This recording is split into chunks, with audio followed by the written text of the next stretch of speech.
एक बार day trading में आ गए तो पैसा ही पैसा होगा, बहुत सारा पैसा कमाएंगे। लेकिन वो एक बहुत बड़े ट्रेडर है जिनका 10,000% का रिटर्न बना है जब टेक बूम आया था, मतलब कंट्रोल उदय कंट्रोल उस तरह से।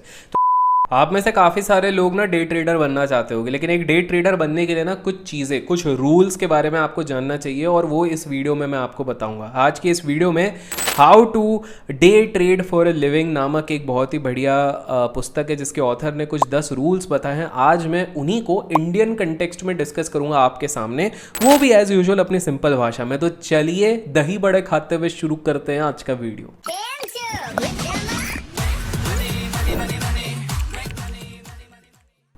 तो पहला रूल जो यहाँ पर लिखा गया वो लिखा है, day trading is not a strategy to get quickly rich. So basically author का ये मानना है, इनफैक्ट मेरा भी ये मानना है कि काफ़ी सारे लोग डे ट्रेडिंग में गलत मोटिव के साथ आते हैं। वो लोग ये सोचते हैं कि यार एक बार डे ट्रेडिंग में आ गए तो पैसा ही पैसा होगा, बहुत सारा पैसा कमाएंगे, लेकिन वो पूरी तरीके से गलत है।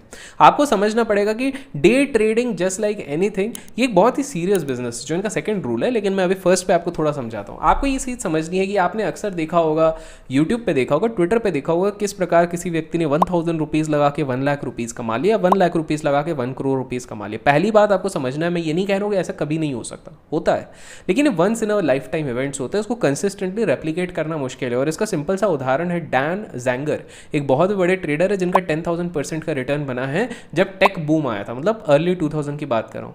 लेकिन उसके बाद ये कभी रिपीट नहीं कर पाया अपने इस स्ट्रेक को। सेम मार्क माइनरविनी ने जो 1800% का रिटर्न बनाया उसको रिप्लिकेट नहीं कर पाए। इवन इंडियन ट्रेडर्स जो लास्ट 2 साल पहले काफ़ी बोलते थे कि हमने इतना परसेंट बनाया, इतना परसेंट बनाया, अब वो रेप्लिकेट नहीं कर पा रहे।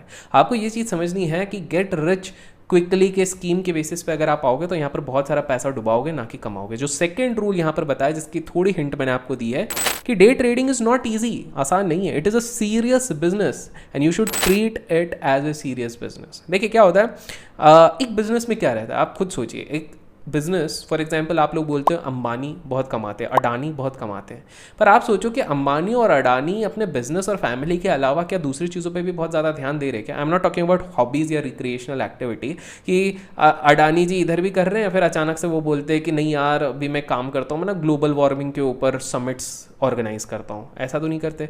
या अंबानी जी बोलते हैं कि नहीं यार मैं तो बिज़नेस तो कर ही रहा हूँ, लेकिन साथ साथ में मेरे को बिज़नेस के साथ साथ ना मैं रात को ना लॉन टेनिस की कोचिंग लूँगा ताकि मैं लॉन टेनिस खेल सकूँ, ऐसा तो नहीं करते। आपको ये समझना है, कोई भी एक सीरियस बिजनेसमैन अपने बिजनेस पे फुल फोकस करता है, फुल तरीके से ध्यान देता है।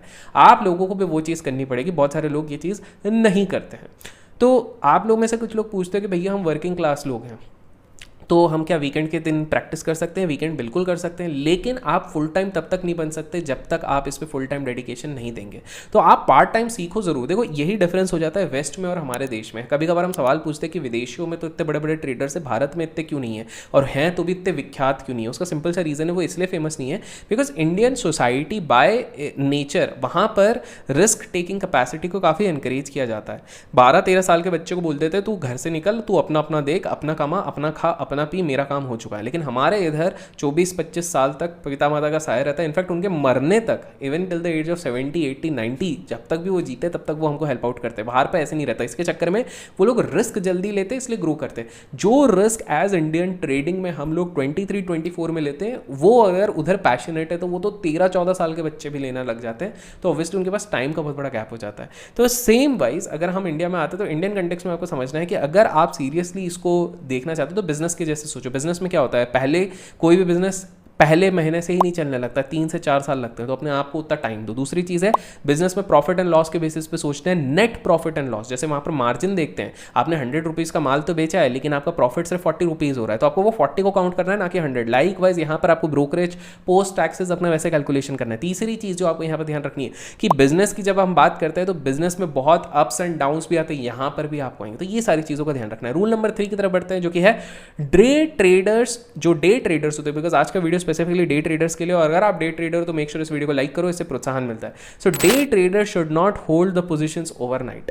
बहुत बार क्या होता है कि हमने एक पोजीशन बना लिया यहाँ पे और वो एंड ऑफ द डे तक थोड़ा 2-3% नीचे है, तो हम क्या करते हैं उसको कैरी कर लेते हैं, ऑप्शंस में, फ्यूचर्स में कैरी कर लेते हैं।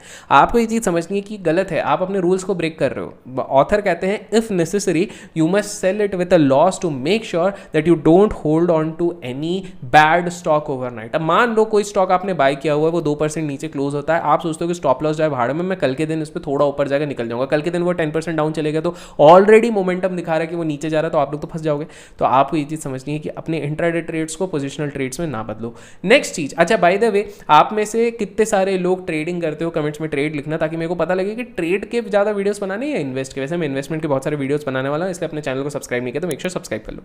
जो नेक्स्ट रूल जो वो बताते हैं वो ये बताते हैं, always ask is this stock moving because of the overall market और it is moving because it has some catalyst. इसका अर्थ क्या होता है, हम अक्सर जैसे मान लो मैंने कोई स्टॉक बाय किया और मेरा व्यू भी सही हो गया और वो स्टॉक ऊपर जाने लग गया है।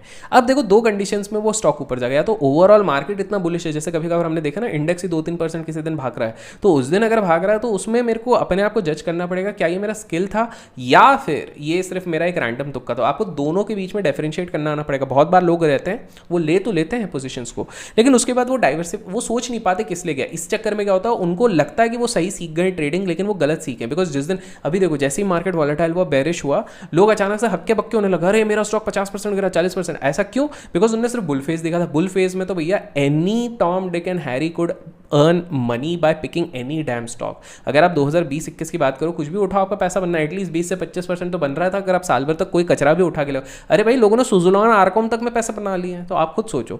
तो आपको ये चीज़ समझनी है कि आपको देखना पड़ेगा कि ओवरऑल सेंटिमेंट के कारण है कि आपके लिए स्पेसिफिकली डे ट्रेडिंग में। नेक्स्ट रूल जो ये बताते हैं वो बताते हैं कि success in day trading comes from risk management.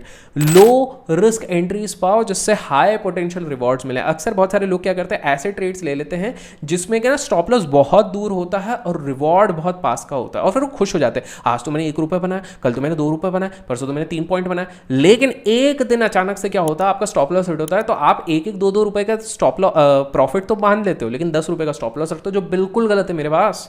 तो आप बोलोगे यार भैया लेकिन मैं जब ट्रेड देखता हूँ तब तक ऑलरेडी निकल गया होता है। छोड़ दो वो ट्रेड, नहीं लेने की जरूरत है। किसने कहा आपको दिन के 10 ट्रेड लेने की जरूरत है? आप दिन के सिर्फ 3 से 4 trade low, that is good enough. तो आपका हाई रिस्क रिवॉर्ड रेशियो होना चाहिए। नेक्स्ट रूल जो है वो ऑथर रिस्क मैनेजमेंट को और एम्फोसाइज करते हुए कहते हैं कि आपका role as a trader is only to manage risk. उनका कहना है कि बाइंग और सेलिंग ये सारी चीजें तो ब्रोकर देख लेगा, बाकी सारी चीजें देख लेगा। आपको सक्सेसफुल ट्रेडर बनने के लिए एक्सीलेंट छोटा भी नहीं, एक्सीलेंट रिस्क मैनेजमेंट स्किल्स चाहिए।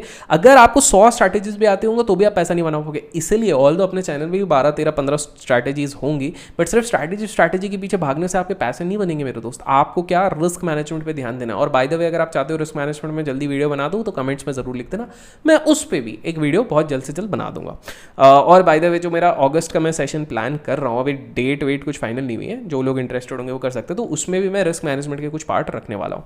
जो नेक्स्ट रूल बताया जाता है वो ये होता है कि retail traders only trade in stocks which have relatively high volumes or are having some fundamental catalyst. They should only trade in these kind of stocks. तो इनका मैं कहने का मतलब ये है कि हम बहुत बार क्या होता है लो लिक्विड छोटे मोटे स्टॉक्स में ट्रेड करने लग जाते हैं, जो बिल्कुल गलत होता है। ऑथर का ये कहना है कि हमको ऐसे ट्रेड्स लेने चाहिए, हमको इस तरह के ट्रेड्स लेने चाहिए जिसमें कि बहुत ज़्यादा वॉल्यूम हो। एक चीज़ याद रखो कि आपके ट्रेड के इफेक्टिवनेस तब ज़्यादा बढ़ जाता है जब आज के दिन का वॉल्यूम पिछले दिन के वॉल्यूम से एटलीस्ट 3x हो। आई रिपीट, जब आज का वॉल्यूम कल के वॉल्यूम से 3x ज़्यादा हो, तब आपके ट्रेड लेने का कैटलिस्ट भी मिल जाता है, प्लस आपकी प्रोबेबिलिटी ऑफ विनिंग ट्रेड ज़्यादा बढ़ जाती है। तो इस तरह के ट्रेड्स की ध्यान दो। नेक्स्ट रूल, 8th रूल जो बताते हैं वो होता है experience traders are like guerrilla soldiers, they jump out at just the right time, take their profit and get out. अब ये बहुत ज़्यादा एक चैलेंज हो जाता है, बिकॉज ये थोड़ा सा ना वो हो जाता है, डिस्क्रिपेंसी हो जाती है, थोड़ा कॉन्फ्लिक्ट ऑफ इंटरेस्ट होता है। एक जगह पे हम बोलते हैं रिस्क मैनेजमेंट और दूसरी जगह बोलते हैं निकल जाओ। देखो आपको एक चीज़ समझनी है, लेट्स से आपने पूरे बढ़िया सेटअप के साथ एक ट्रेड लिया हुआ है और अचानक से 11 बजे कुछ यूएस फेड की खबर आ जाती है जिसके कारण मार्केट गिर रहा है। क्या आपको लॉन्ग पोजीशन पर रहना चाहिए? नहीं। क्या आपको शॉर्ट पोजीशन पर रहना चाहिए? येस। अब आपको ये चीज़ समझनी है कि मार्केट एक अमीबा की तरह है, इसका शेप बार बार चेंज होता रहता है। मेरा कोट है, कोई दूसरा मत चिपका देना। तो आपको ये चीज़ समझनी है क्योंकि इसका शेप बार बार बदलता रहता है, तो आपको उसके साथ एडजस्ट करना पड़ेगा। एक्सपीरियंस ट्रेडर्स क्या होता है, वो गुरिल्ला सोल्जर्स, जो सोल्जर्स टाइप के रहते हैं, छुप के जो रहते हैं, वो बिल्कुल वैसे रहते हैं। वो बिल्कुल सही समय का वेट करते हैं, अगर कुछ भी फंडामेंटल चेंज आता है वहाँ से वो निकल जाते हैं। नेक्स्ट चीज़ जो रूल यहाँ पर आपको ऑथर बताते हैं वो ये है कि अगर कैंडल स्टिक्स में जो क्लोज होता है, if the close is greater than the open, that is indicating a buying pressure, और वाइसा वर्सा अगर आपका फिल्ड कैंडल है लेकिन close is lower than the open, वो बताता है सेलिंग प्रेशर। ये एक सिंपल सा एक लॉजिक ये बता रहा है कि आप एंड ऑफ द डे जब स्टडी करते हो, अगर कोई कैंडल अपने ओपनिंग प्राइस से बहुत नीचे क्लोज हुआ है, इसका मतलब वहाँ पर दिन भर सेलिंग हुई है और there is a most likely कि अगले दिन भी ये कंटिन्यू होगा अगर कोई बहुत बड़ी खबर नहीं आई थी। इनफैक्ट खबर भी आई थी अगर बहुत नेगेटिव थी तो उस केस में भी ये चीज़ होगी। तो आपको ये समझना है कि आप एंड ऑफ द डे के कैंडल को ज़्यादा मॉनिटर करो, इससे आपको बहुत ज़्यादा हेल्प होगी। और फाइनल जो रूल यहाँ पर इस किताब के थ्रू आपको समझ में आती है वो ये है कि profitable trading does not involve emotion. If you are emotional trader you will lose your money. Emotions के बारे में तो हमने बहुत बार बात करी हुई है। देखिए इमोशंस के कारण ही सबसे बड़े राड़े होते हैं ज़िंदगी में, चाहे ट्रेडिंग हो चाहे आपका नॉर्मल लाइफ हो। इमोशनल होके ही आपकी रीटा गीता सीता से फाइट हो जाती है, इमोशनल होके ही आपके घर वालों से भी फाइट हो जाती है, इमोशनल होके ट्रेडिंग में नुकसान होते हैं। तो इसलिए अपने इमोशंस पे काबू करो, जैसे नाना पाटेकर करते हैं वेलकम मूवी में, कंट्रोल उदय कंट्रोल, उस तरह से। तो जितना आप कंट्रोल कर पाओगे उतना आपके लिए बेटर होगा। और जितने इस वीडियो को लाइक करोगे उतने ही मैं आगे भी इस प्रकार के शॉर्ट क्रिस्प नॉलेजेबल वीडियोस लाते रहूंगा। अगर वीडियो पसंद आए तो make sure like share subscribe करना ना भूलिए। Till then keep learning, keep growing, keep investing and keep trading.